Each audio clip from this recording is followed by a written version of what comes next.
Sallallahu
alaihi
ويسر لنا أمورنا وأمور المسلمين واحلل عقدة من لساننا يفقهوا قولنا.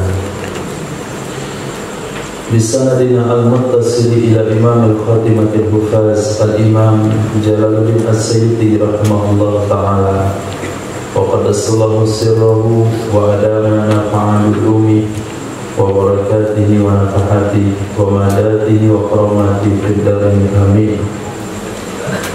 Lanjutkan kitab Jami' As-Saghir nomor hadis 8513.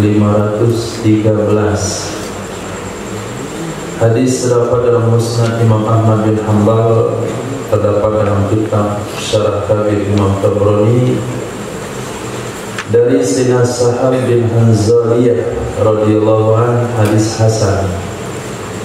Baginda Nabi sallallahu alaihi wasallam bersabda, Man akala lahman siapa saja yang memakan ia akan daging, falyatawadda, maka hendaklah dia berwudu. Siapa saja yang memakan ia akan daging, maka hendaklah dia berwudu. Ketika ada hadis berbicara soal daging, maka notabene daging kambing, daging sapi, daging kerbau, daging rusa, tidak masuk daging ayam. Ketika disebut lahman, itu ayam tidak masuk di dalam. Kalau ayam itu bahasa Arabnya atau istilah hadisnya tuyur ya, atau tuyur, bukan tuyur. Nah, setelah hadis ini dipelajari oleh para ulama, digabungkan dengan hadis yang lain, maka hadis ini ditaksis dengan hadis yang lain yang mengatakan daging yang dimaksudkan adalah daging unta, bukan sapi, bukan kerbau.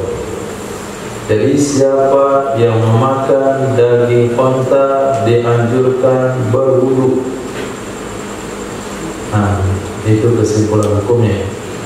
Saya makan daging kambing nggak sunnah berwudu, daging sapi nggak berwudu, tapi daging unta. Hadis berikutnya, Nabi SAW bersabda, "Man akalat tina," siapa saja yang memakan ia akan tanah. Siapa saja yang makan ia akan tanah, faka'annama, maka seolah-olah a'ana, dia telah menolong, dia telah membantu, ala qatli nafsihi, atas membunuh dirinya sendiri. Arti kata, Nabi memberitahukan bahasanya memakan tanah memudaratkan diri, memakan tanah mempercepat mati.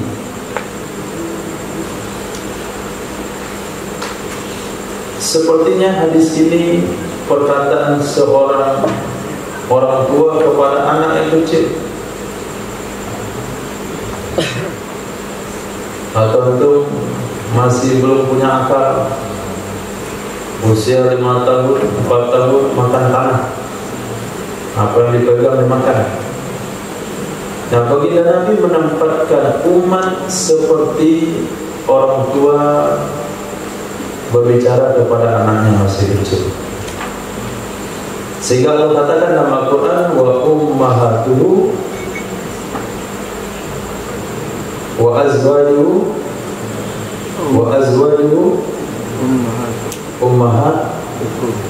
ummahatul lakum. Istri Nabi itu adalah ibu kalian. Istri Nabi adalah ibu-ibu bagi kalian. Berarti Nabi itu sendiri adalah bapak bagi kalian. Bagaimana kasih sayang baginda pada umat, sampai-sampai dinasihati seperti seorang ayah menasihati anak kecil, jangan makan tanah lebih cepat mati. Kemudian yang bisa dikembangkan dalam hadis ini adalah memastikan ketika makan tangan tidak bertanah. Contoh, kuku panjang nggak dipotong, nggak dipotong, di ujungnya ada tanah. Untuk makan itu cepat mati. Selesai main bola, ditawarin kawan makanan gorengan, langsung pegang makan, padahal urusan megang bola. Selesai pikir megang sapu, nggak cuci tangan, langsung makan. Pulang perjalanan jauh dari Ittihad sampai sini, dapat Jumat berkah, langsung makan. Itu sama dengan makan tanah. Nah, Jadi dipastikan sebelum makan, kata Rasul, tangan itu bersih sehingga tidak ada bekas tangan. Hadis berikutnya Nabi SAW bersabda, "Man akala thuman." Siapa saja yang memakan bawang, thuman merah atau putih? Merah putih? Putih. Itu susah diingat, langsung sering kebal-balik. Dong pastikanlah nanti siapa saja yang memakan dia akan bawang putih, pasti itu. Pasti. Au basolan atau bawang merah. Siapa saja yang makan dia akan bawang putih atau bawang merah. Fal yaktazilna, maka hendaklah ia menjauh dari kami. Hendaklah ia menjauh dari kami. Jangan dekat-dekat, duduk dekat kami. Wal yaktazil masjidana, hendaklah dia menjauh dari masjid kami. Hendaklah dia menjauh dari masjid kami. Wal yaqud fi baitihi, hendaklah dia duduk di rumahnya. Hadis sahih riwayat Imam Bukhari Muslim dari Sayyidina Jabir bin Abdullah radhiyallahu anhu. Maka ulama fikih menyimpulkan siapa saja yang makan bawang merah lalu makan bawang putih, makan bawang merah atau bawang putih lalu tidak mendapatkan sesuatu yang bisa menghilangkan baunya berupa siwak, odol dan sebagainya, uzur untuk tidak ikut sholat jamaah, uzur untuk tidak ikut sholat Jumat. Kalaupun dia hadir sholat Jumat, fisiknya ada di masjid, tapi rohaninya telah diusir oleh Nabi dari masjid. Fisiknya boleh datang ke masjid, tapi rohaninya diusir oleh Rasul. Dia tidak termasuk orang yang hadir waktu itu. Kalau makan bawang merah, bawang putih tidak gosok gigi. Bawang merah, bawang putih dalam hadis yang lain kalau tidak dimasak, makan mentah. Maka berdasarkan hadis ini, para ulama menyimpulkan bahasanya bawang merah dan bawang putih kalau kita makan itu menyebabkan mulut berbau busuk. Hanya mulut. Nah, tidak lengket bau bawangnya di baju, tidak lengket bau bawangnya di rambut, tidak lengket bau bawangnya di pakaian. Itu saja diusir oleh Nabi. Dalam satu riwayat ada sahabat yang makan bawang, Nabi usir sampai ke perkuburan Baqi'. Yang hari ini perkuburan Baqi' dari Masjid Nabawi mungkin jarak 30 meter atau 50 meter atau 100 meter. Yang pada saat itu jaraknya hampir 1 kilometer, karena masjid itu kecil. Maka ulama mengkiaskan kepada rokok. Nah, rokok dia tidak membuat busuk mulut saja, tapi telinganya bau rokok, rambutnya bau rokok, bajunya bau rokok, semuanya bau rokok. Maka kalau ada di antara kita yang berpendapat rokok itu makruh, boleh-boleh saja berpendapat, tapi jangan sampai datang ke masjid sebelumnya merokok atau pakai baju yang dipakai untuk merokok. Nah, itu santri haram, fatwanya haram. Kalau mungkin orang tua itu mungkin dia ambil dua pendapat, mau makruh silakan, mau haram silakan. Tapi kalau makruh sekalipun, sama ada bawang putih bawang merah, kalau makruh sekalipun seperti bawang putih bawang merah, tidak boleh ada bau rokok kalau datang ke masjid. Ya silakan saja khilafnya, nggak ada masalah. Kan perkara mukhtalaf itu kan tidak wajib diingkari, bebas berpendapat karena khilaf. Khilaf itu sebetulnya pendapat dulu lama sebelum ditemukan rokok bisa membunuh.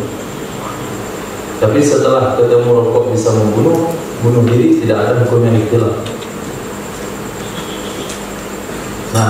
Nah, terlepas daripada kajian hukum rokok halalkah atau makruh, kalau makruh sekalipun seperti bawang merah dan bawang putih, tidak boleh ada bau rokok ketika kita di masjid, karena Nabi bersabda di sini, siapa makan bawang merah, bawang putih hendak menyingkir dari masjid kami. Nah, kalau kita datang ke masjid ada membawa kena bau rokok di baju atau di mulut dan sebagainya, maka hati kita, nurani kita, ruhani kita itu tidak diterima oleh Nabi Sallallahu Alaihi Wasallam. Nah, saya bedakan ya hukum ikhtilaf sama hadirin masjid. Nah, sehingga ulama fatwakan kalau nggak dapat alat untuk penghilang bau bawang tadi, mereka tidak diizinkan, bahkan boleh sholat sendiri di rumah. Dan hadisnya, hadis Sahih yang Bukhari dan Muslim, waliyaqud fi baiti. Silakan duduk di rumah saja, nggak usah datang ke tempat kami, karena kami tidak suka bau bawang. Jadi makan acar. Kalau mau sholat Jumat, makan daging kambing, jangan makan acaranya. Makan nasi goreng, jangan makan acaranya. Makan nanti selesai pulang Jumat. Kemudian gosok gigi sebelum sholat asar. Karena kalau sholat Jumat, mulut kita bau acar, bawang putih, bawang mentah, jasad kita hadir di masjid, rohani kita tidak diterima oleh Nabi Sallallahu Alaihi Wasallam. Apalagi sholat baca bawang. Allahumma shalli ala Allahumma shalli ala Allahumma shalli ala. Kata Nabi, nggak usahlah kamu selawat, mulut kamu tuh dulu gosok, nggak usah selawat. Nah, mana ada bau mulut subuh-subuh atau bau bawang? Hah? Bau mulut di subuh hari sebelum digosok bangun tidur atau bau bawang? Nah, maka jangan sholat tahajud nggak gosok gigi. Bau bawang itu parah. Harum mulut anda itu.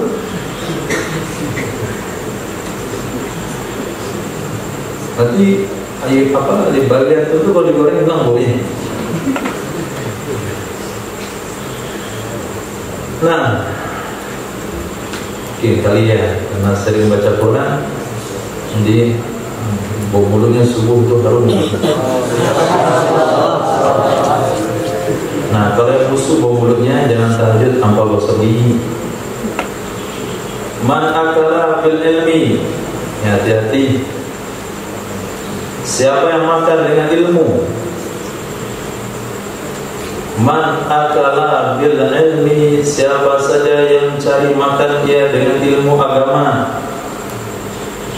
Tamassallahu ala wajhihi, memadamkan oleh Allah Subhanahu wa ta'ala atas wajahnya. Maksudnya memadamkan atas sinar wajahnya. Waraddahu ala akibai, mengembalikan dia Allah Subhanahu wa ta'ala akannya seseorang atas kedua tumitnya. Wa kanatin naru aula bihi, dan adalah neraka itu lebih cocok, lebih tepat dengan dirinya. Nah, ini ancaman. Jangan cari dunia, jangan makan dengan ilmu agama.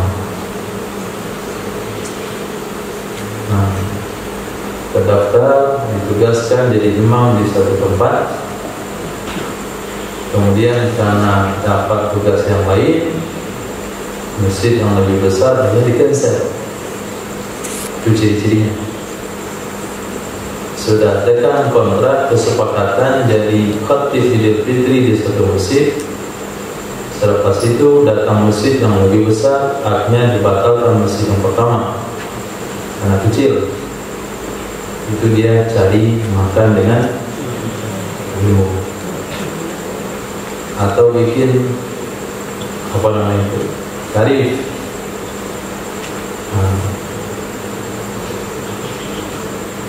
Ilmu apa saja, Quran, hadis, fikih, tasawuf. Nah, kalau bai'at tasawuf jangan lupa maharnya. Ayam jantan, putih, ame, baru dikasih bai'at tasawuf, baru dibai'at jadi murid. Itu artinya cari makan dengan ilmu agama.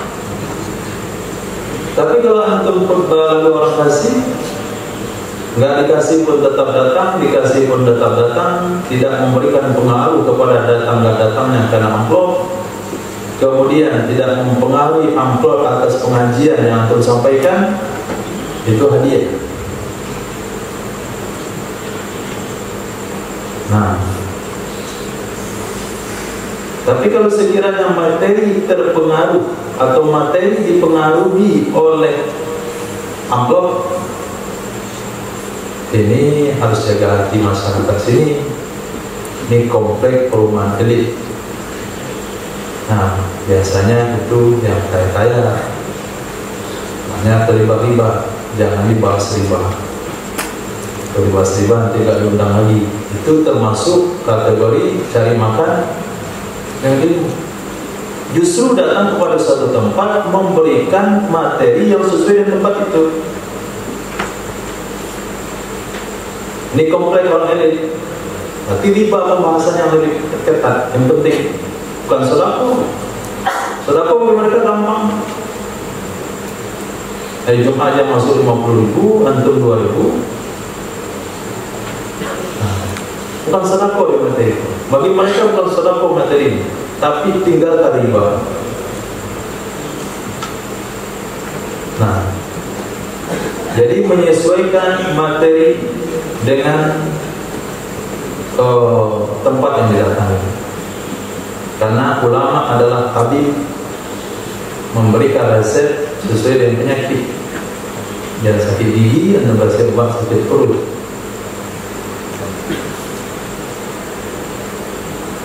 Saya pahami, akal ilmi, apalagi kalau sampai buka konsul agama, sekali konsul sekian, menerima konsul seluruh masalah agama, sekali pertemuan sekian ratus ribu, maka nur ilmunya hilang. Ilmu itu tidak akan pernah memberi perubahan ke dalam kehidupannya, karena dia cuma pedagang. Hadis berikutnya Nabi SAW bersabda, Man akala, siapa saja yang makan ia, fasyabina, lalu kenyang ia, wasyariba, dan siapa saja yang minum ia, farawa, lalu dia puas, lalu hilang dahaganya, faqala, lalu dia membaca doa berikut, Alhamdulillahilladzi at'amani wa asba'ani wa saqani wa arwani. Segala puji bagi Allah, alladzi at'amani, zat yang telah memberi makan ia akan aku, wa asba'ani, dan telah mengenyangkan ia akan aku, wa saqani wa arwani, dan telah memberi minum ia akan aku, dan dia telah menghilangkan dahagaku. Beda dikit cuma doa yang biasa aku baca. Alhamdulillahilladzi at'amani wa saqani wa ja'alani minal muslimin. Ini at'amani tambah dikit, at'amani wa asba'ni wa saqani wa arwani. Maksudnya arwani itu mengajikan. Kharaja min dunubihi, itu keluar ia seseorang, min dunubihi, dari dosa-dosanya, kayaumin, seperti hari waladatshu ummuhu, melahirkan akannya oleh ibunya. Dia seperti dilahirkan kembali oleh ibunya.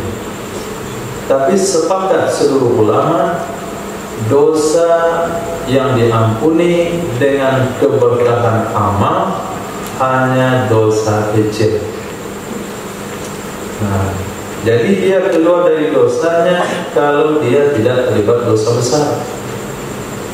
Kalau dia terlibat dosa besar, maka dosa kecilnya habis, tinggal dosa besarnya saja. Maka dosa besar perlu taubatun nasuha. Hadis berikutnya Nabi SAW bersabda, man akala, siapa saja yang makan ia, qabla an yashroba, sebelum bahwa dia minum, wa tasahhara, dan dia makan sahur, wa massa syai'an minat tibi, dan ia memakai sesuatu dari minyak wangi, itu qawiya alasyam, kuat ia seseorang untuk berpuasa. Di sini baginda Rasul memberikan beberapa arahan tentang makan sahur, yaitu makan sebelum minum. Jadi makan dulu, setelah itu minum, pakai parfum. Karena pakai parfum setelah fajar terbit bagi orang puasa hukumnya makruh. Maka disunahkan pakai parfum waktu sahur. Maka dia akan kuat untuk puasa. Ini pemahaman khusus. Pengembangan pemahamannya adalah supaya makanan lebih memberikan pengaruh kepada kekuatan, yaitu makan dulu kemudian minum. Nah, sesuai dengan sistem itu. Kita makan dulu belum ya? Nah, ada atau siapkan air sebelum makan. Selesai makan baru cari air. Itu sudah sesuai dengan sunnah. Nah, kemudian makan menyentuh atau memakai parfum ini akan menambah kekuatan. Maka Imam Syafi'i rahimahullah katakan memakai parfum akan menambah kecerdasan. Maka yang hidupnya lesu, nah itu banyak-banyak pakai parfum, sering-sering mandi.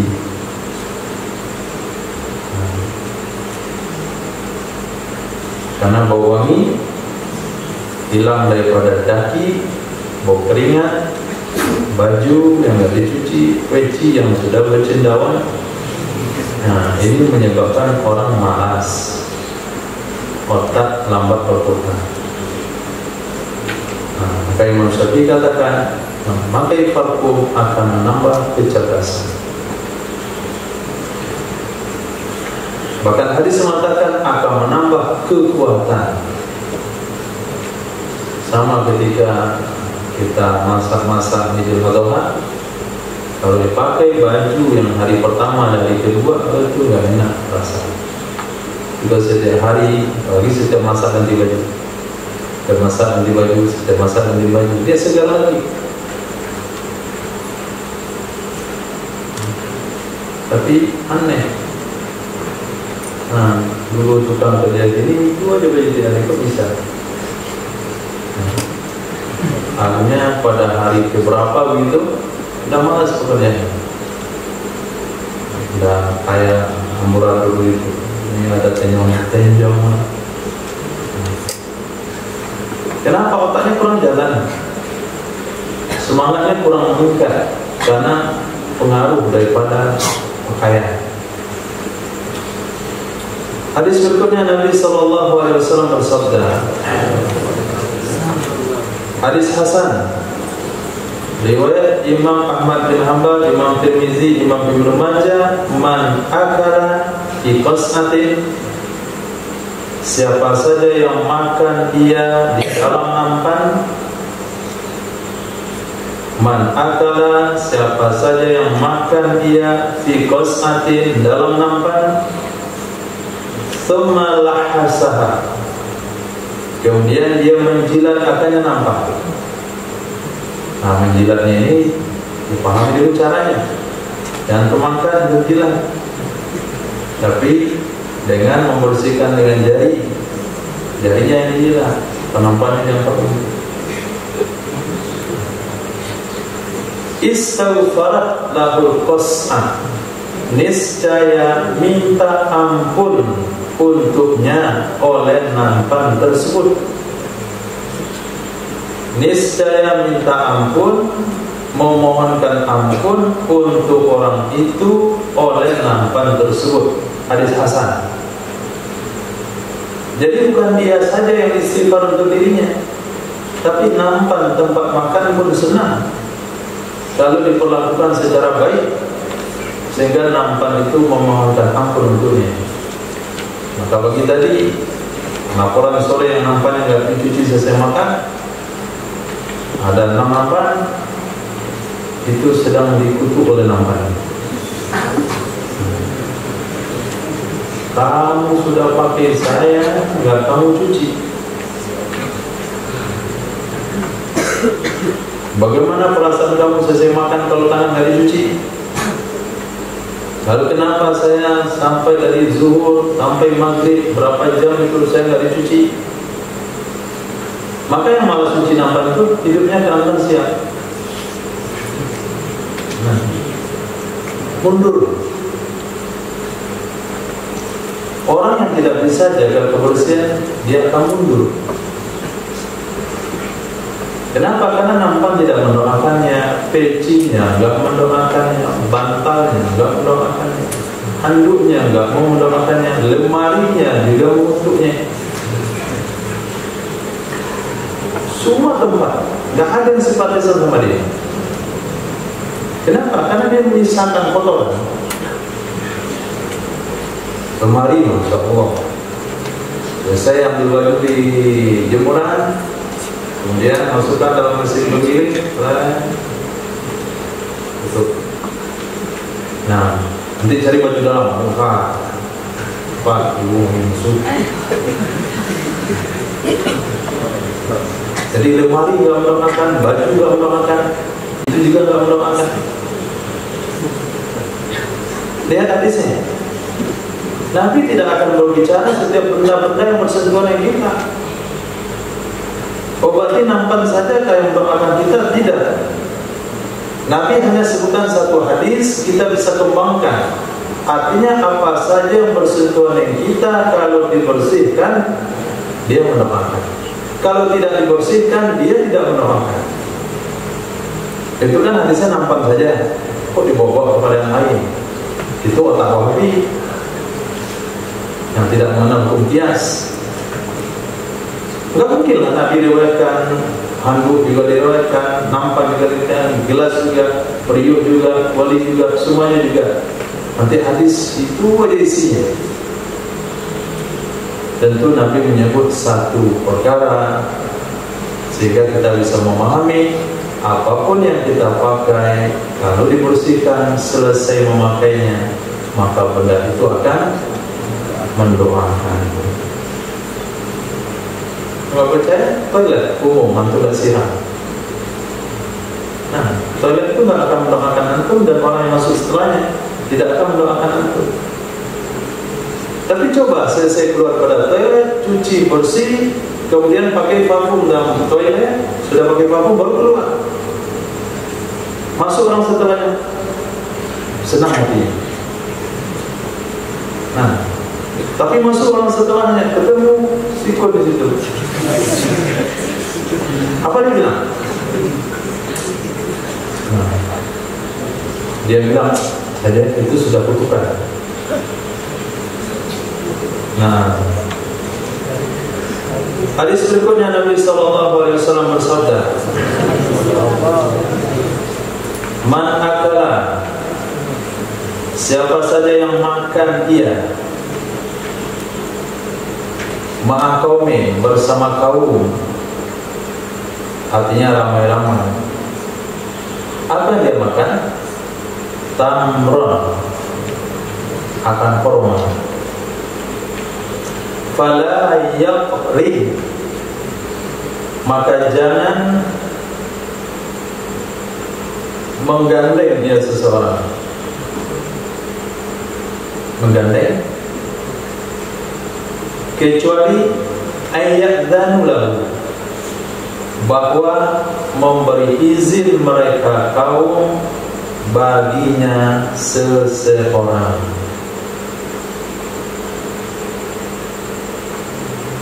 Gandeng maksudnya menggandeng buah kurma.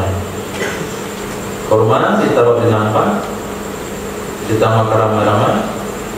Kalau kita makan dengan ramai orang, kata Nabi, jangan makan kurmanya sekali dua, satu-satu. Cuman satu kita ambil dua sekali. Itu Nabi bicara soal kurma. Bagaimana kalau sekiranya dalam nampan itu dituangkan kacang, boleh dua? Boleh dua sekali masuk? Sama dengan kurma. Ketiga kue. Nah, maka ramai-ramai kue dari potong-potong. Kawan ambil satu potong, antum dan keping dua. Enggak boleh. Nah, ini yang saya katakan tadi. Ketika Nabi bicara soal korma, bukan hanya korma doang, tapi apa saja dalam makanan bersama, jangan sampai kita buat dua kali lipat dari kawan. Kalau makan nasi, gimana caranya? Bersamakan suapan kita dengan kawan. Kalau suapan kawannya itu kecil, kita buat kecil. Kalau suapannya besar, kita buat besar. Kalau suapannya kecil, kita buat dua kali lipat. Begini dia buatnya. Itu sama dengan memakan dua biji kurma sekaligus. Nah. Oh, hadis cuma kurma doang, yang bawa kepada yang lain, nanti bid'ah, dia sesat, ya otak kamu sesat. Hadis itu berlaku untuk kacang juga, kacang atong itu, atong, kacang garuda, dimakan ramai-ramai. GDR, numpang nampak, mula-muli, mentu, berbana. Kalau makan satu atau dua, dan katakan hadisnya cuma formal, nggak masuk pada kacang. Nama nampak dan agama beda. Itu atau wahdi. Kalau ahli sunnah wal jamaah adalah disebutkan satu, mereka bisa berpikir untuk yang lainnya. Bukan hanya kurma saja, pisang juga begitu. Makan duku juga begitu.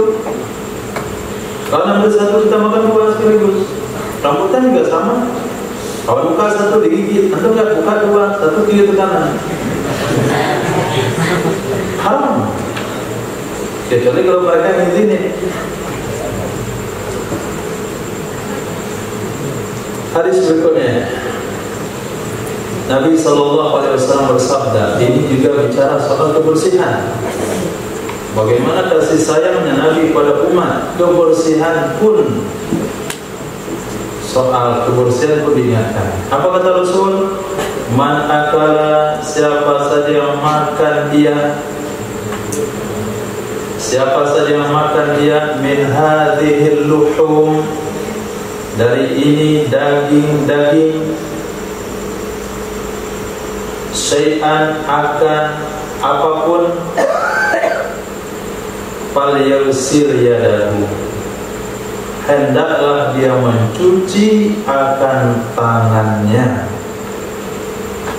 mirih, dari baunya, wadari, dan lemaknya. La yu'zi man hida'ah, jangan sampai dia mengganggu akan orang yang ada di sampingnya. Hida'ah, di sampingnya.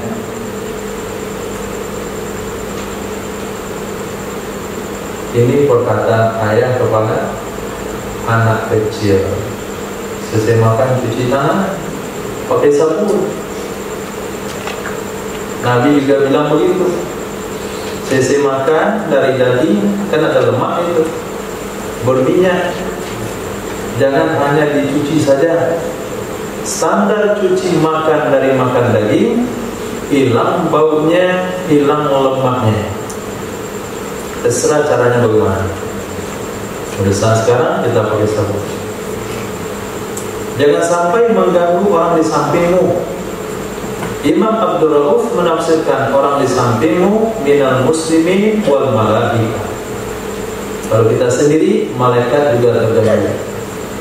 Dalam riwayat yang lain Nabi sallallahu alaihi wasallam bersabda, innal malaikata tata'azza bima yata'azza bihin nasu, malaikat itu terganggu dengan apa saja yang bisa mengganggu orang. Itu standar. Kita selalu ada malaikat kiri dan kanan. Mungkin kita sendiri tangan berlemak, mulut selepas makan daging tidak digosok, nggak ada orang terganggu. Tapi ada malaikat kiri dan kanan yang terganggu dengan bau-bau tersebut. Artinya jaga kebersihan ketika bersama, juga dijaga kebersihan ketika sendiri. Man akala tiban, tiban tayyiban, tayyiban, tayyiban. Nah, itu bahasa yang betul. Tayyiban. Siapa saja yang memakan, dia akan yang baik-baik. Siapa saja yang makan, dia akan yang baik-baik. Wa amila fi sunnatin, dan beramal dia di dalam sunnah. Dan beramal dia di dalam sunnah, maksudnya beramal sesuai dengan sunnah. Wa aminan nasu bawa'iqahu, dan aman orang-orang lain daripada tingkah lakunya. Itu dakhalal jannah, masuk ia orang itu ke dalam surga. Nah, 3 syarat masuk surga bagi laki-laki. Yang pertama, makan yang baik-baik, jangan terlibat riba, jangan makan hasil judi, walaupun judi kecil-kecilan. Nah, kemudian beramal sesuai dengan sunnah, sunnah versi ahli sunnah wal jamaah. Nah, kemudian jangan ganggu orang. 3 itu saja. Sholat sesuai dengan sunnah Nabi, enggak sekehendak hatinya. Sallu kama ra'aitumuni usalli. Manasik umroh haji sesuai dengan sunnah Nabi, khudhu anni manasikakum. Apapun, laqad kana lakum fi Rasulillah uswatun hasanah. Jadi apapun yang dia buat itu berlandaskan contoh dari baginda Rasul. Itu satu. Kemudian nggak ganggu orang, tidak mengganggu orang dengan tangannya, dengan masakannya, dengan suaranya, dengan kandang ayamnya. Kandang ayam di tengah kampung mengganggu orang. Kemudian dengan sampahnya, sampah dibuang di jalan, sampah dibuang di sungai, itu mengganggu orang. Pokoknya nggak ganggu orang. Kemudian makanannya halal, maka orang itu akan masuk surga.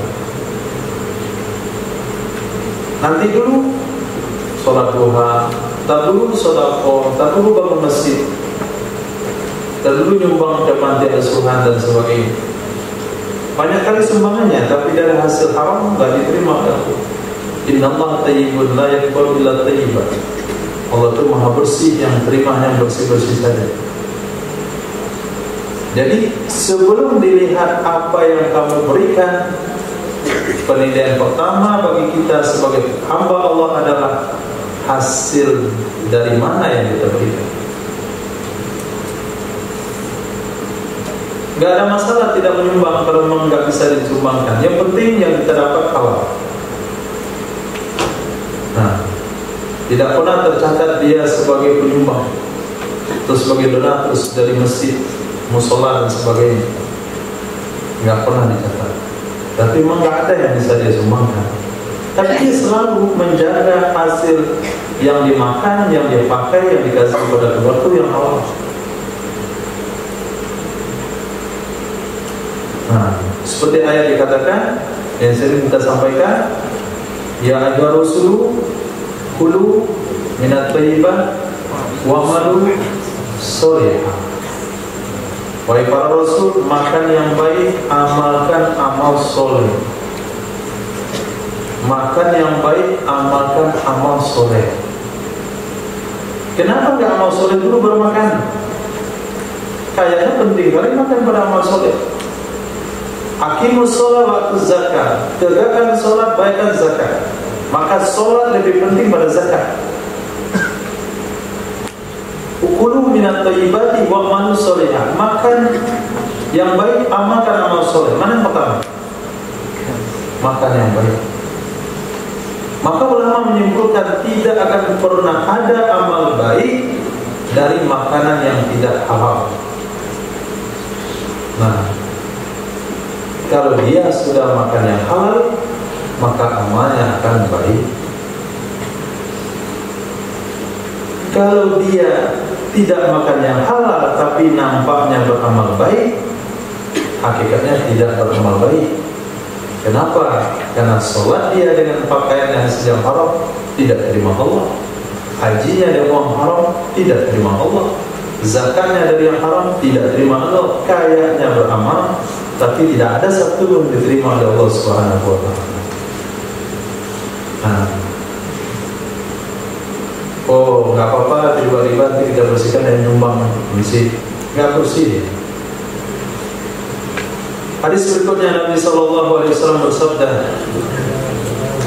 Sallallahu Alaihi Wasallam,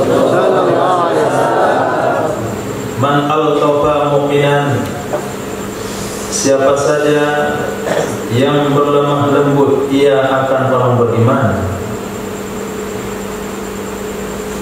Siapa saja yang berlemah lembut, ia akan orang beriman. Au khaffa lahu, atau ia meringankan baginya orang beriman, fi syai'in, pada sesuatu,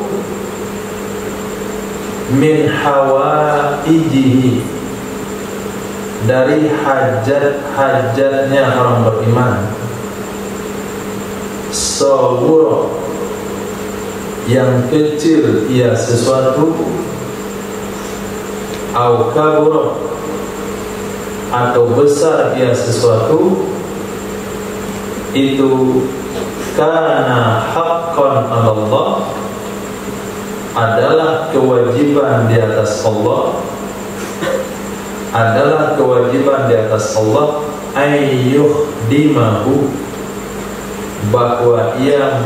bahwa memperlayankan, bahwa menyuruh melayani ya Allah, atau bahwa melayani ya Allah akannya orang tersebut dari pelayan surga. Dari khadam itu jamak dari khadim, khadimaini khadam, namanya jamak taksir. Dari pelayan surga. Kalau Allah menugaskan pelayan surga melayaninya, berarti dia pasti masuk surga. Satu, sifatnya adalah al-tafa mu'minah, berlemah lembut dan orang beriman. Bukan karena melihat siapa orangnya, tapi melihat dia beriman. Mau siapa saja orangnya. Yang kedua, meringankan hajat orang beriman, mau hajatnya besar atau hajatnya kecil. Nah, hadis berikutnya Nabi SAW bersabda, man alifal masjid, alifa, arti alifa, allafa, yu'allifu, ta'lifan, fahuwa mu'allif, bazaka mu'allaf. Apa itu mu'allaf? Wal mu'allafatu qulubuhum, orang yang hatinya dijinak-jinakkan, masih dirayu-rayu untuk betah dalam agama. Maka alifah maknanya orang yang jinak. Jinak maksudnya terbiasa. Ya, sudah berapa kali translate-nya ini? Nah, tafakur. Begitu menggeser maknanya. Jangan pilih pilihan kata nggak cocok dengan maknanya, lanjut saja. Man alifal masjid, siapa saja yang terbiasa ia akan masjid, alifahullahu ta'ala, maka terbiasa akannya orang tersebut oleh Allah. Siapa yang terbiasa dengan masjid, maka terbiasa dengannya oleh Allah Subhanahu wa ta'ala. Arti terbiasa dengan Allah, Allah memberikan tempat untuknya. Bisa dipahami? Nah, di antara antum yang hadir dengan kawannya di samping kiri dan kanan, mungkin ada di antara antum yang terbiasa datang ke rumah salah satu kawan. Mungkin dari SD dapat kawan, dan sering antum terus datang ke rumah kawan tersebut. Kemudian ada satu kawan lagi yang baru kali pertama datang ke situ. Nah, bagaimana tanggapan tuan rumah dengan antum yang biasa datang dengan kawan yang baru kali pertama datang?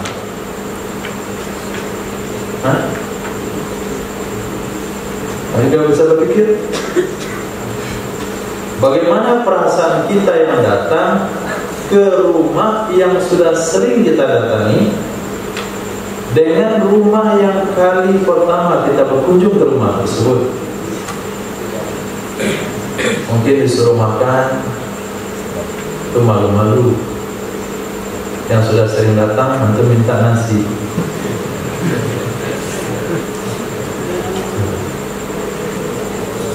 Tidak disuruh malah minta nasi. Begitu juga tuan rumah. Tuan rumah dengan orang yang tamu yang baru kali pertama datang, mungkin tuan rumahnya agak sungkan. Tapi dengan tamu yang sudah sering datang, dia langsung bertanya, mau minum apa? Kalau tamu sudah sering datang, mau minum apa? Kalau dia jawab, nanti saya datang sini nggak minta minum, gimana caranya? Tapi kalau orang udah biasa, kita akan tanya, mau minum apa, mau makan apa? Nah, inilah mafhum hadis ini. Orang yang sudah terbiasa datang ke masjid, Allah terbiasa dengannya. Dia pun nyaman di masjid. Dia betah di masjid. Dia merasakan kehadiran Allah. Dia merasakan pelayanan Allah. Dia merasakan kemuliaan dari Allah Subhanahu wa taala. Tapi orang yang kali pertama datang ke masjid, Allah malu-malu dari dia. Dia pun malu-malu lama-lama di masjid. Nah, dia nggak terbiasa di masjid, sehingga dia bingung duduk di mana. Akhirnya duduk di mana? Di sofa belakang.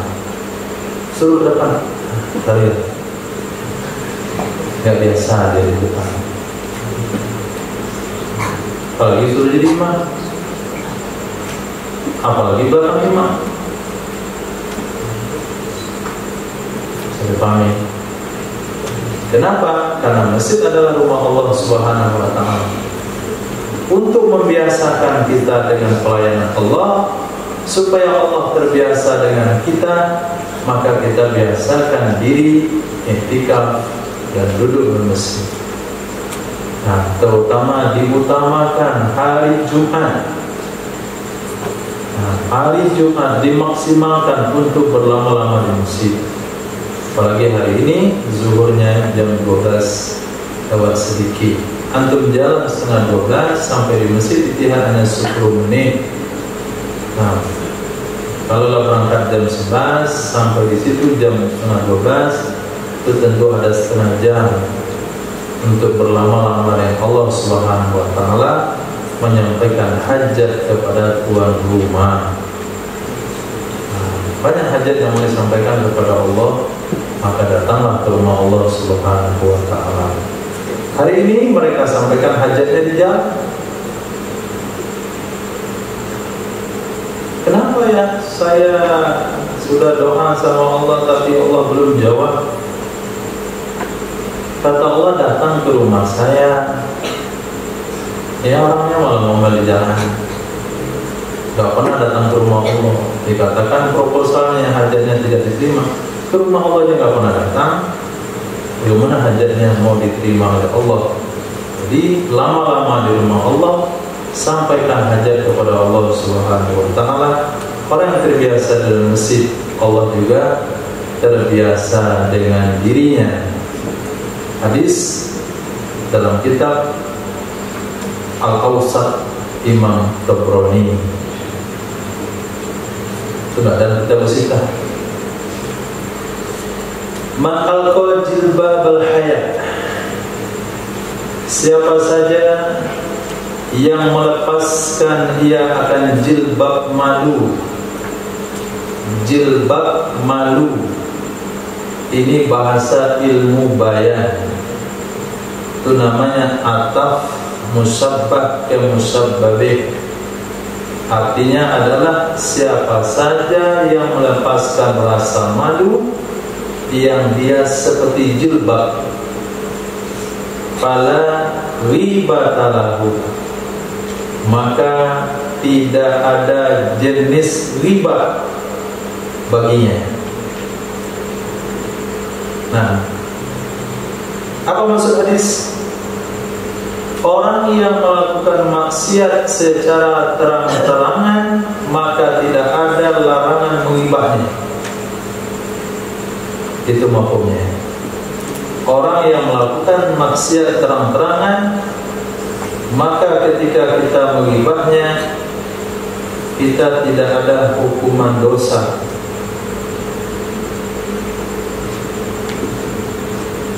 Yang berdosa itu menghibah orang yang nutup-nutupin dosanya.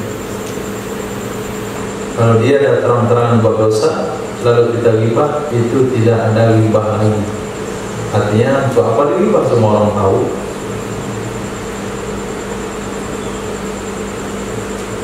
Man amato adan antariqil muslimin, siapa saja yang menyingkirkan dia, siapa saja yang menyingkirkan dia ada akan perkara yang mengganggu dari jalan kaum muslimin, apakah itu batu, kayu, lepah kelapa, kutiba lahu hasanah, itu ditulis baginya seseorang akan satu kebaikan. Wa man tuqbilat, siapa saja yang sudah diterima minhu darinya seseorang hasanatun akan satu kebaikan, dakhalal jannah, itu pasti dia masuk surga. Dakhala menggunakan fi'il madhi, maka penambahan makna adalah pasti. Seperti yang kita katakan tadi, kenapa kita mengawali perbuatan baik dengan makanan yang baik? Karena yang penting bukan amalnya, tapi yang penting adalah qobuliyat amal. Kalau satu saja amal diterima oleh Allah, sudah pasti masuk surga. Tapi kita tidak tahu amal yang mana dari sekian amal yang kita lakukan yang diterima oleh Allah Subhanahu wa ta'ala. Sehingga Nabi berpesan, la tahkiranna minal ma'rufi syai'an, jangan kalian sekali-kali menganggap remeh perkara ma'ruf sekecil apapun. Sehingga salah satu ulama, kalau tidak salah riwayat Imam Ghazali, ditemui dalam mimpi, beliau katakan, telah hilang semua ibarat. Nah, yang memberi manfaat kepadaku adalah rukai'at di jawfil lail, hanya beberapa rakaat di tengah malam. Bukan karangan yang banyak. Nah, bukan karangan yang banyak, tapi hanya beberapa rakaat. Penzina di zaman Bani Israel diterima satu amalnya oleh Allah, hanya memberi minum seekor anjing. Diterima amalnya yang satu itu, sehingga dosa yang lain diampuni oleh Allah Subhanahu wa ta'ala. Sama sebetulnya dalam hubungan kita sesama manusia, kita dengan orang tua, kita dengan keluarga. Selama ini kita sering mengganggu, sering menyusahkan, sering mempermalukan nama keluarga. Tapi ada satu perbuatan yang kita buat sehingga semua keluarga itu puas, maka dengan satu amal itu sudah pasti orang tersebut masuk surga. Nah, mungkin dengan senyum, mungkin hanya dengan membersihkan tempat sholat sehingga kawan sholat itu nyaman di karpet, nggak sholat dan lumpur. Nah, mungkin mencuci nampak, sebetulnya bukan jadwal saya. Daripada nanti ditanya nampak nggak dicuci, saya cuci sajalah. Bisa di sana menyebabkan masuk surga. Amal yang tidak kita kira. Biasanya amal-amal besar yang ada dalam perkiraan kita itu kadang-kadang hilang keikhlasannya, terkikis. Nah, terkikis masa demi masa. Amal yang terlupakan yang tidak sengaja, yang tidak diingat, kadangkala itu yang paling ikhlas dan itu yang diterima oleh Allah, maka satu amal itu saja sudah menyebabkan dia layak masuk surga. Hadis hasan riwayat Sina Maqil bin Yasar radhiyallahu anhu.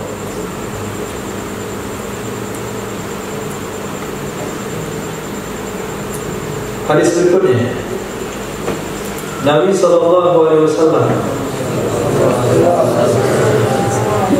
man amma qauman, siapa saja yang mengimami ia akan satu kaum. Man amma, siapa saja yang mengimami ia akan satu kaum. Wahum, padahal mereka kaum, lahu, baginya seseorang, karihun, itu tidak senang. Masyarakat makmumnya enggak senang kalau dia jadi imam. Fa inna sholatahu, itu maka sesungguhnya solatnya seseorang, la tujawizu tarkuatahu, itu tidak melewati ia solat, tidak melewati ia solat,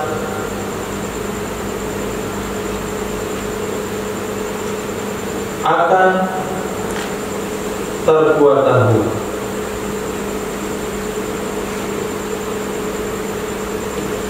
kepalanya seseorang. Tidak melewati ia solat akan kepalanya seseorang. Artinya solat yang dilakukan jangankan naik ke langit. Karena ada cerita dalam hadis, seorang orang yang tidak memperhatikan ibadah solatnya naik ke langit, kemudian sampai di langit dilemparkan lagi ke bawah.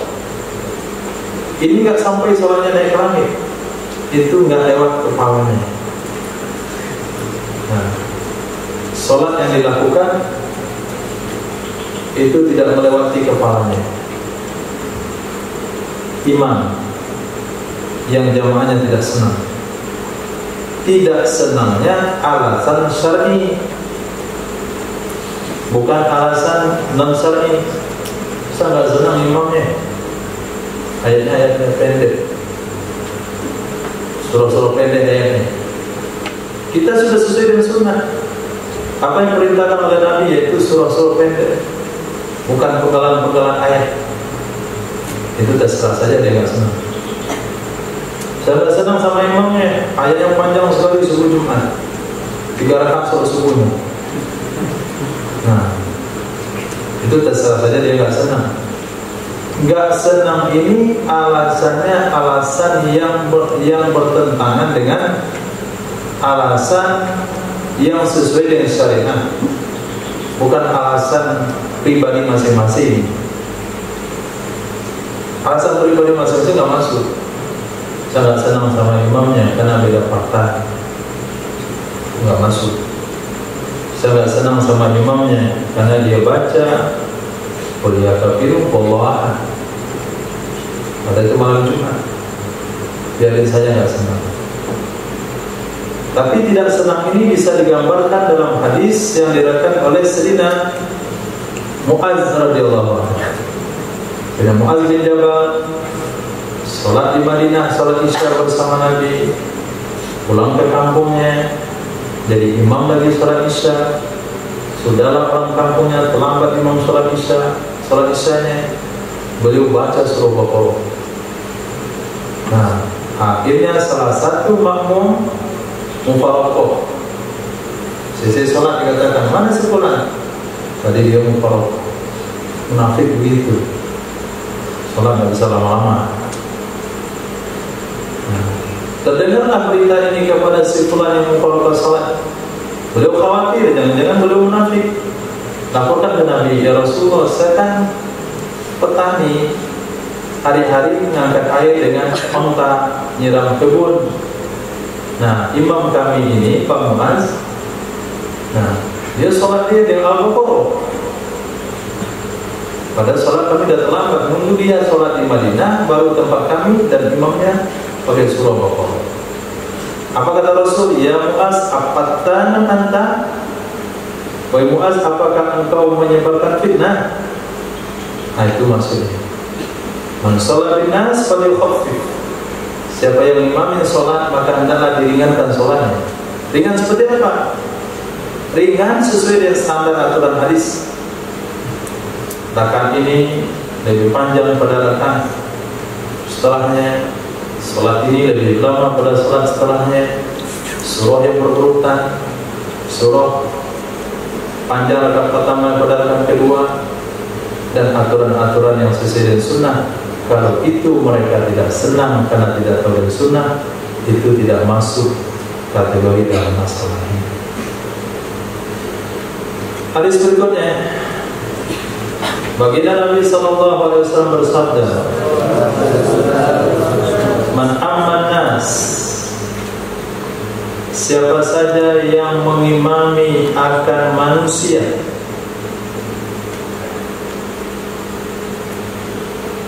fa'asabal waqta, maka tepat ia dengan waktunya,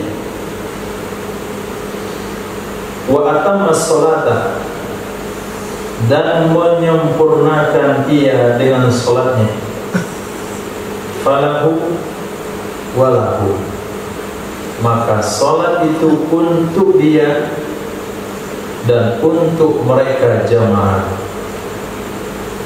Wa man intaqasa, siapa saja yang mengurangi ia, min dzalika, dari demikian, syai'an, akan sesuatu, fa'alaihi, maka kerugian terhadapnya imam, wala alaihi, tidak terhadap mereka makmum.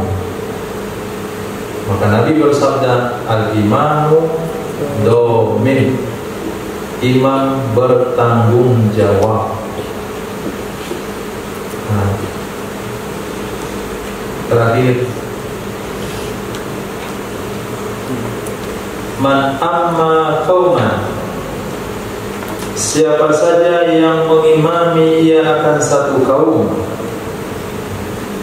wa bihim, padahal di tengah-tengah mereka kaum, man huwa, ada seseorang yang dianya seseorang, aqra'u min, lebih banyak hafalan,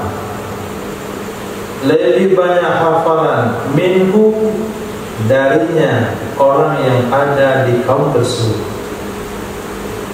Li kitabillah, banyak hafalan bagi Al-Quran, kitab Allah, wa alam, dan lebih tahu, lam yazal, itu senantiasa ia seseorang imam, fi thiqali, di dalam beban, sampai hari kiamat.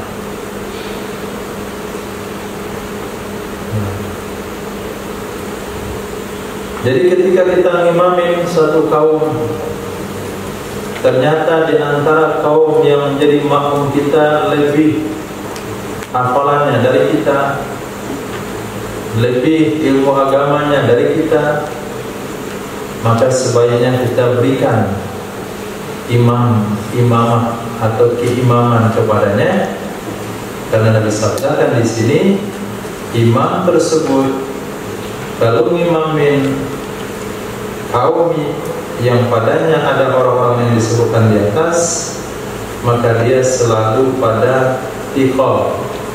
Thiqal itu berat. Makna daripada hadis, kata Imam Abdul Rauf, kubur, turun. Dia akan turun dan turun sampai hari kiamat. Nah, apanya yang turun? Mungkin himmah amal, mungkin semangat ibadah, mungkin apa saja. Maka ulama memberikan urutan aulan nasi bil imam afqahuhum li kitabillah wa aqra'uhum li kitabillah wa a'lamuhum bis sunnah wa aqdamuhum islama wa asannuhum. Banyak secara kategorinya. Yang paling paham dengan hukum fikih, yang paling banyak hafalan, yang paling duluan masuk Islam, yang paling duluan hijrah, yang paling tua usianya. Kalau semuanya itu sama semuanya, maka dicari yang paling bagus pakaiannya, yang paling bersih badannya. Semuanya sama. Terakhir yang paling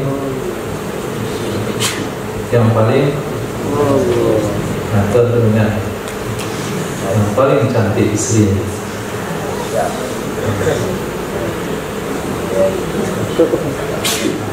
Apa janjinya? Cukup insyaallah. Ada pertanyaan. Belajar ilmu tanpa berhadapan dengan guru langsung, tapi melalui media sosial, apakah boleh? Nah, tentu boleh-boleh saja. Nah, karena Nabi bersabda, al-hikmah dalatul mu'min. Hikmah itu adalah barang tercecer orang beriman. Maka di mana saja kita temukan, sebaiknya diambil.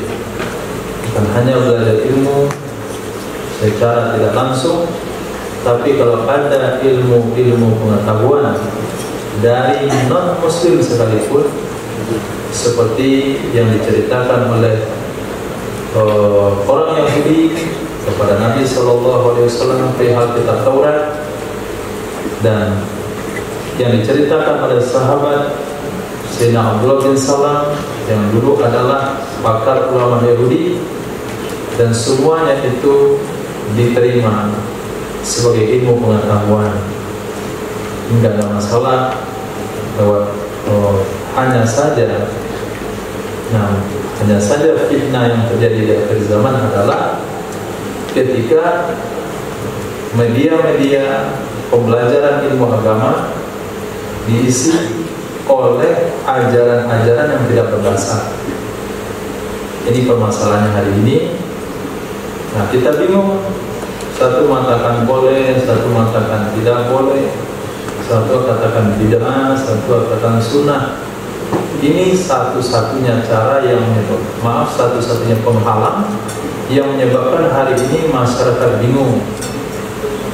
Nah, maka dalam hal ini video siapa saja, pengajian siapa saja, dengan beberapa ketentuan. Satu, orangnya bermazhab. Nah, kalau anti mazhab itu bukan pengajian yang layak untuk didengarkan. Kenapa? Karena orang yang tidak bermazhab tidak akan pernah betul dalam pengamalan, karena otak dan pemikirannya, keilmuan dan kecerdasannya tidak mampu menggali hukum dari Al-Quran dan Hadis. Yang kedua, orang yang berakidah Asy'ariyah dan Maturidi, atau yang masyhur di Indonesia Asy'ariyah, akidahnya Asy'ari. Tapi kalau ada pengajian yang menyesatkan Imam Asy'ariyah, Imam Hasan Asy'ariyah, Abu Hasan Asy'ari, mengatakan sifat 20 itu sesat, akidah 50 itu sesat, ini ganti saja ke cara lain. Nah, berarti akidahnya itu akidah bukan Ahlussunnah wal Jamaah. Nah, jadi bermazhab, berakidah Ahlussunnah wal Jamaah Abu Hasan Asy'ari, dan bertasawuf. Nah, ambil saja ilmu dari siapa saja, tapi hati-hati dengan anti tasawuf, anti mazhab, kemudian menyesatkan akidah 50. Jadi kalau dia bilang dan bicara uluhiyah, rububiyah, asma wa sifat, itu nggak masuk dalam Ahlussunnah wal Jamaah. Baik, insyaallah nggak ada masalah dengan pengajian lewat media, tapi perlu dipahami 3 syarat tersebut. Demikian insyaallah. Mohon maaf kalau ada salah dan janggal. Subhanallah wa bihamdihi, subhanaka wa bihamdika, asyhadu an la ilaha illa anta astaghfiruka wa atubu ilaik.